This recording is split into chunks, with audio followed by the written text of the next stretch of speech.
Good morning, fellow viewers. We are here, three of us, DED level 500 students of the University of Buea, to present a course titled Educational Administration and Planning, DED 504. Here present, I am Malu Dan Lahadi Saku, and by my left I have Amba Emelda Gejum. By my right I have My own humble self is Ashu Belinda Ashu. So thank you very much. Actually, we are presenting on Unit 6, and Unit 6 is talking about People Personnel Administration. People Personnel Administration. The People Personnel Administration will begin by defining what People Personnel Administration is all about. People Personnel Administration refers to the comprehensive set of services, process, and activities within a school system aimed at supporting the overall well-being, academic progress, and personal development of students. It also encompasses everything from admission and enrollment to discipline and health services, creating a supportive and nurturing environment that enables each child to thrive. It's about more than just managing students. It's about caring for their holistic needs. Now, what are the components that builds up this pupils personnel administration? Here we have some various activities which include selection procedure and administration, classification of pupils, student organization and activities, student involvement in school administration, student discipline, guidance and counseling services, students' health services, feeding of students, school uniforms, attendance management, special education services, school safety and security, parental involvement. I'm looking at this. What are their objectives? The objectives we have, there are 5 objectives.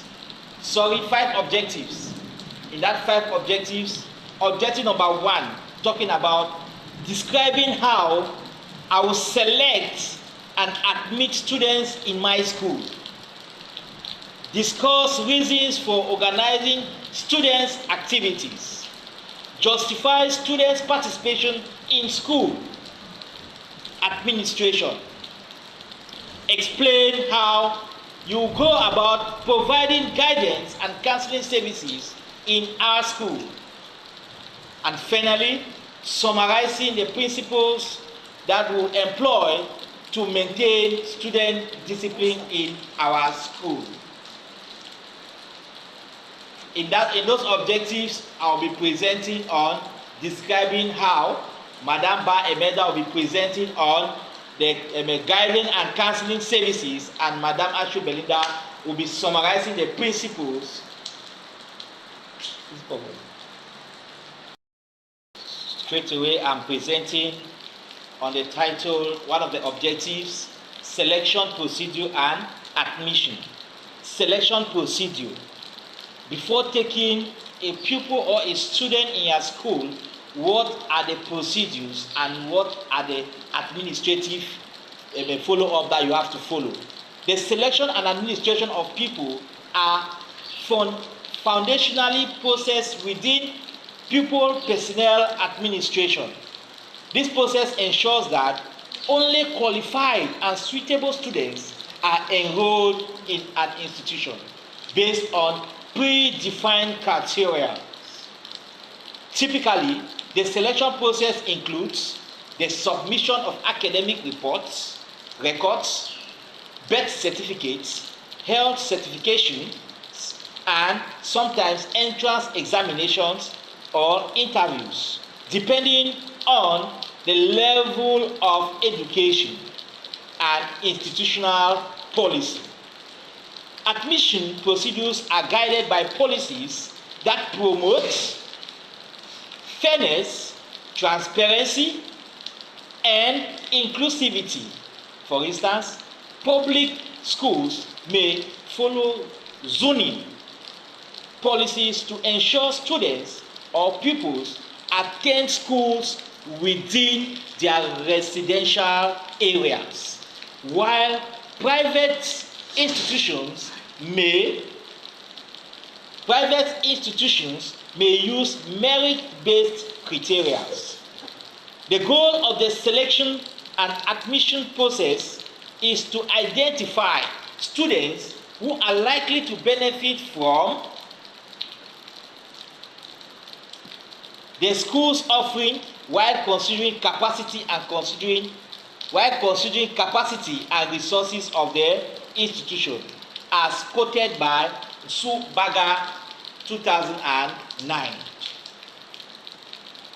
Furthermore, the admission process must adhere to legal and ethical standards, ensuring that discrimination based on race, gender, disability, or socio-economic background is avoided. According to UNESCO 2017, public schools should admit all children within a certain age range, regardless of ability or background. Now we have some classifications of pupils, how you classify these pupils. Classification refers to process of grouping pupils based on various criteria to facilitate effective teaching and learning. It plays a critical role in the curriculum planning, resource allocation, and instructional strategies. Pupil classification can be based on 1. The age, 2. The academic ability, and 3. Special needs, and finally language proficiency.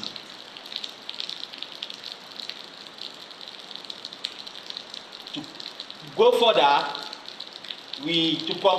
conclusively, pupils are supposed to have some important documents for admission as stated above.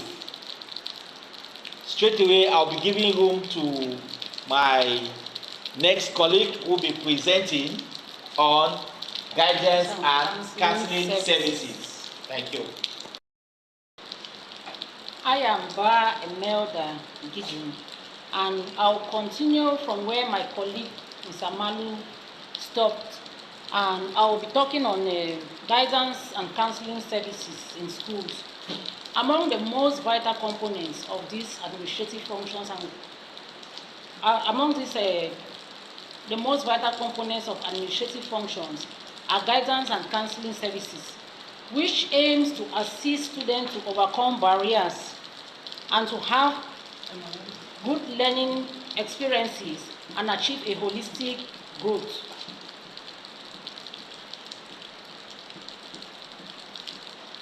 Guidance and counseling. Guidance is any advice that you give to an individual or a group of people, whether they need it or not. With counseling, counseling is a professional relationship between the counselee and the counselor to help them out of an individual problem.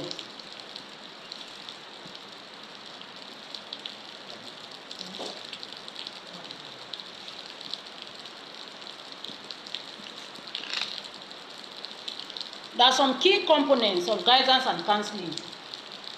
One of them are educational guidance, which help pupils with subject-selected study habits and time.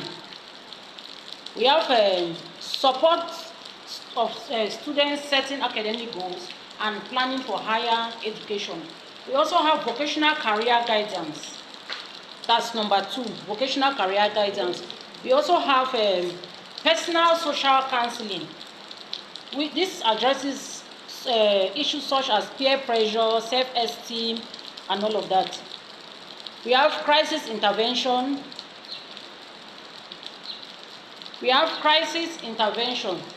Which helps learners to overcome immediate support cases, trauma, abuse, sudden loss, or emotional breakdown.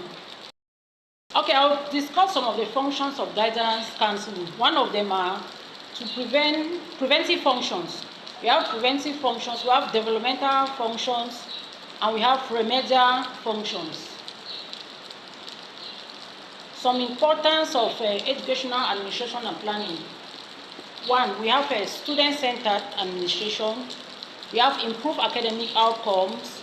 We have behavioral management through counseling administrators and can manage behavior problems.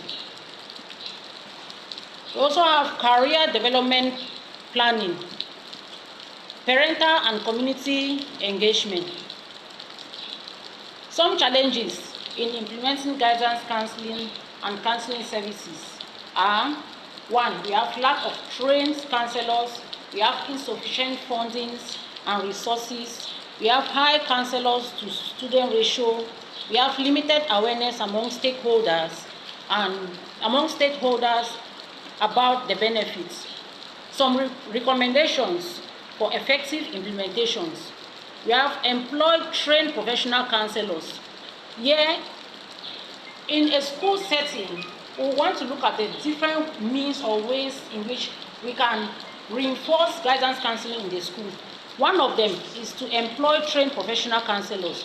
This is going to help the learners it's going to boost their self-esteem, it's going to provide continuous training to other staff and to the pupils, and it's going to establish a clear policy and framework for delivering counseling services. Also, we are supposed to get some teachers from that school to be trained, or we send them out for training or do in-service training to help them to be able to do counseling, carry counseling, or like we say in our schools, teachers are para-counselors, so that they'll be able to handle small difficulties that the learners are going through. Also, we are supposed to get an office for the school. With an office, it facilitates and helps the learners to be able to meet the counselor confidentially when they have or they are faced with any difficulty.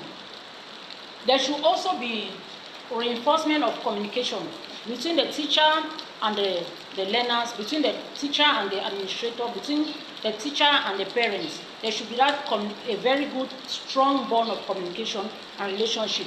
This is going to help to reinforce guidance counseling in our schools. Also, there should be follow-up of learners. For example, a learner is maybe always coming late in class or in school, and nobody cares about that learner. But with guidance counseling, we are supposed to check on that learner, find out why that learner always comes late, and if possible, go an extra mile of maybe visiting the home or the parent or even the community.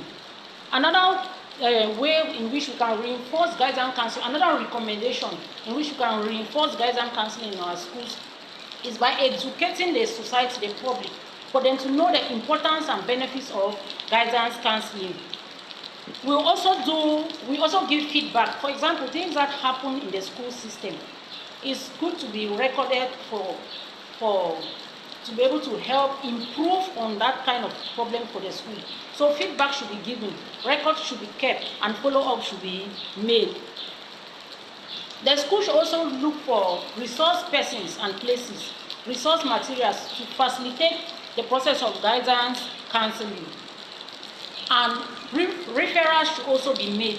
If a case comes to a teacher or a para-counselor in the school and he or she cannot really handle it, referral should be made. If in case maybe it's a health problem or some other problem that could not be handled in the school, referral should be made, meaning that we should know our limits. There should also be observation. We should be observational in our school system to find out the difficulties that learners go through in school. We should also get an audience counselor, meaning that there should be a particular place and time and somebody seated particularly for guidance counseling, meaning that the learners can be able to meet that person and they will know where to go to meet an individual if they have a problem. Because if a guidance counselor is just being taught in a classroom or in school like a subject, they don't feel the impact. The learner should be able to understand that a guidance counselor is there for them, for their problems. So there should be an office and a guidance counselor who sits there just for the learners. So I'll end here and I'll give room to my mate, Madam Ashu Belinda, who will continue from here. Thank you for listening. Good day, dear colleagues. Good day, Dr. Ebot Frederick Ashu. Good day to our audience. Good day to those people who are watching us.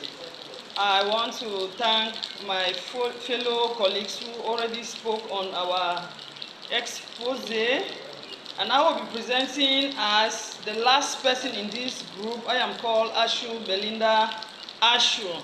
I will be talking on objective number 5, which is based on summarize the principles you will employ to maintain student discipline in your school. I will start with the definition of discipline. When we talk of discipline, what is discipline? What is student discipline? I came up with this definition. Student discipline encompasses the strategies, the policies, the practices that are implemented by schools to manage the behaviors and maintain order, create a safe and conducive learning environment. It aims to teach students self-control, respect for others, and responsible decision-making, contributing to their overall development and academic success. While we have looked at the definition of student discipline, I will go straight forward to look at the purposes of student discipline. Why do we have to maintain student discipline in our school? Why will a school not just be and there will be no discipline? So I have come up with the following points. There are many reasons why a school will want to implement discipline on students. Why look at the following purposes of student discipline. Number 1, to maintain a safe and orderly school environment, ensuring that all the students and the staff feel safe and secure at the school, free from disruption and harm. Point number 2, promoting respect and responsibility, teaching students to respect themselves, others, and school property, and to take responsibility for their actions. Point number 3, developing self-control and self-discipline, helping students develop the skills and habits necessary to manage their own behavior and make responsible choices. Point number 4, teaching social and emotional skills, providing students with the skills and the need to navigate social situations, manage their emotions, and build positive relationships.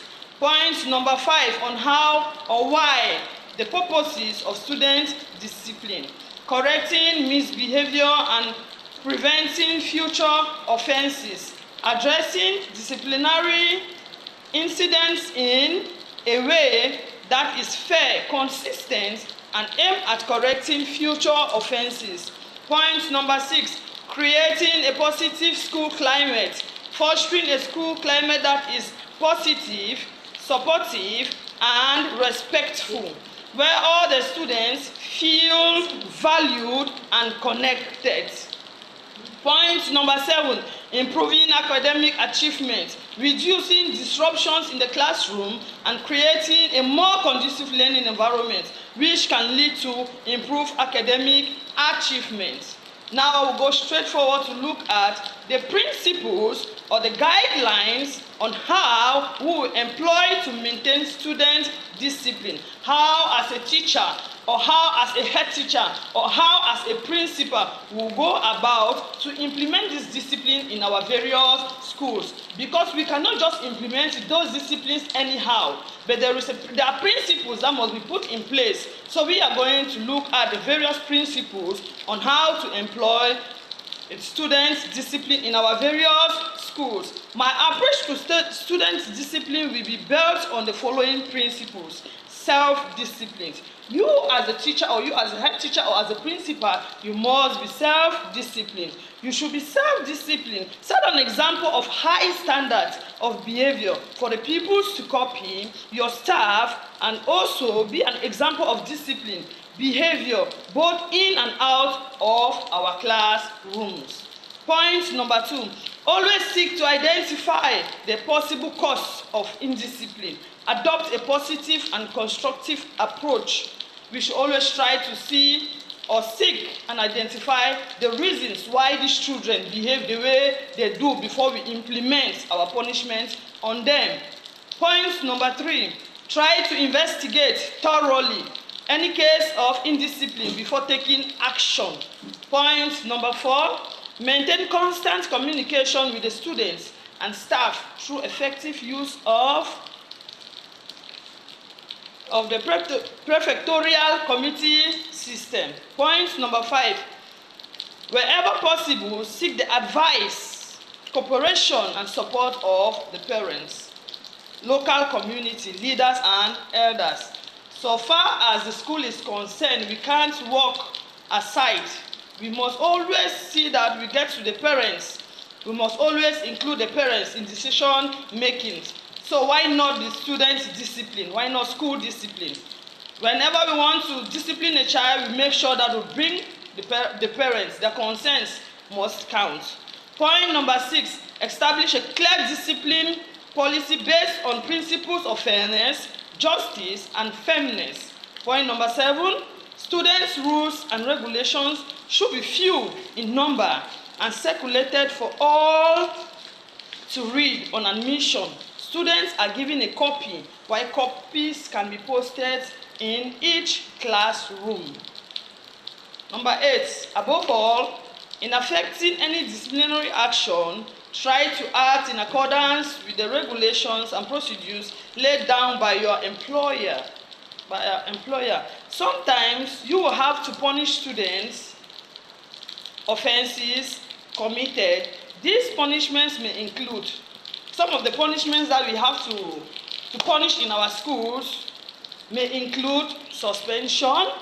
You can suspend a child, detention in class after normal school hours, dismissal depending on what the child did, clearing or sweeping of the school campus. This one is common with the primary schools and the nursery because they are still small.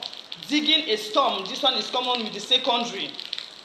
Corporal punishment. With this point, we know that there is a decree that we should not give our students corporal punishment. Whatever the offense, make sure the punishment fits the offense and it is fair. You should be consistent in its application. For corporal punishment, enter it into a book. Keep records stating what happened before the punishment was being given. And I will be concluding that student discipline is a complex and multifaceted issue that requires a comprehensive approach. By implementing effective strategies and focusing on preventive positive relationships and restorative practices in schools can create a self-supportive and equitable learning environment for all students. It is essential to move beyond punitive measures and embrace approaches that focuses on teaching students the skills they need to make responsible choices and contribute positively to the school community. And here we have come to the end of our presentation.